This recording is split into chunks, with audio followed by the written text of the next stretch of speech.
Welcome to MS Learn Online. I'm Tom Kimball. And I'm Tracy Kimball.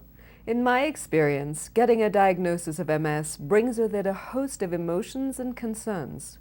When someone realizes their course of MS is primary progressive, it can feel overwhelming.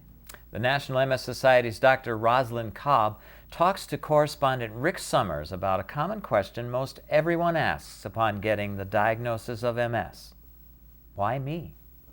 I think that the why me question is very common for anybody who is given a surprise in their life, confronted with a challenge that's unpredictable and difficult. I think the question takes on special meaning for people who are diagnosed with primary progressive MS. It's difficult enough to be diagnosed with a chronic unpredictable illness like MS. But this particular disease course, PPMS, doesn't have the same treatment options that the other ones do. It has a lot of unanswered questions about it that the relapsing forms don't have. So many people with PPMS have been heard to say they feel like orphans in the MS world.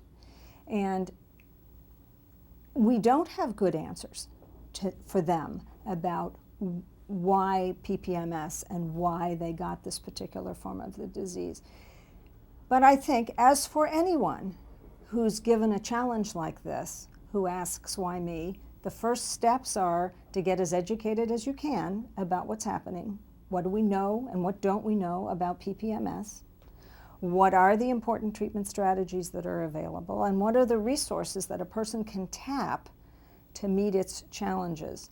The only way to get beyond the why did this happen to me is to begin to focus on, okay, what are the problems I'm actually having and what steps do I need to take to keep those problems from interfering with my everyday life? I think that the first step in that is actually a grieving process. You've been given a diagnosis of something that you didn't expect and that's pretty unpleasant, and it doesn't fit in with the picture you have of who you are. So first you have to grieve over that loss of your old self-image. Then you have to start to incorporate, bit by bit, this new diagnosis of PPMS into your picture of who you are. Make space for it in your life, but not give it more space than it actually needs. And you do that by addressing the particular symptoms you're having and working with your healthcare team to meet any challenges that come along. If there are no approved treatments for primary progressive MS and I've been diagnosed, why would I go to a doctor? It's a very important question, and I'm very glad you asked it, because I think we all need to remember that treatment is a big word, right? What we have at the present time is no approved disease-modifying medication for PPMS, but that's not the same as saying that there is no treatment for it. Treatment involves taking care of the whole person.